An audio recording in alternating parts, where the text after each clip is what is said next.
Love, bagong ligo ako. Siya nga? Amoyin mo.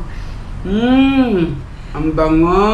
Oh, alam mo, meron ako dito panyo. Anong gawin ko? Tali kita? Oo, tali mo ka tapos gawin mo sa akin gawin mo lahat ng gusto mong gawin. Talaga? O kahit sa akin. Kahit ano? Oo naman. O sige. Pinaganda ko talaga ngayong gabi na to. Wow, sana all. Naghanda. Minum ka pa, pampagana talaga. Siyempre, ang sarap-sarap nito, oh. Uwi talaga ng asawa ko. Wow. Oh, love. Ano? Pwede mo na bang gawin kung ano yung gusto mong gawin? Sige, maghubad ka na. Ay, talaga?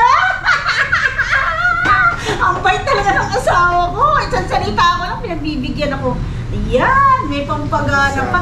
O sige love, halasin mo muna ako, mag-uubad muna ako.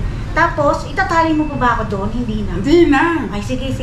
Sarap yung walang tali. Oo nga, tama. O sige, love ha, inom ka lang dyan ha. Okay, sige. Ay, excited na ako. Nagubad na ako. Ano kaya ginagawa ng asawa ko? Nagpagana pa talaga. Hala! No. Anong ginagawa mo? Ay, di ba nakikita? Sabi ko, gawin mo yung gusto mong gawin. Matulog ka lang, baka upakan pa kita dyan.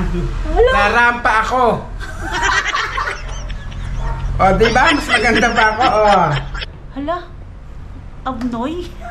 Penoy, abnoy. Tulog-tulog ka na raw, ka nang umasa. Baka bugbugin pa kita dyan. Opo, matutulog na. Becky ka pala. Sayang lang yung betlog mo na. Lagyan pa natin ng cleavage yung dibdib mo para may, Huwag na. para may cleavage ka.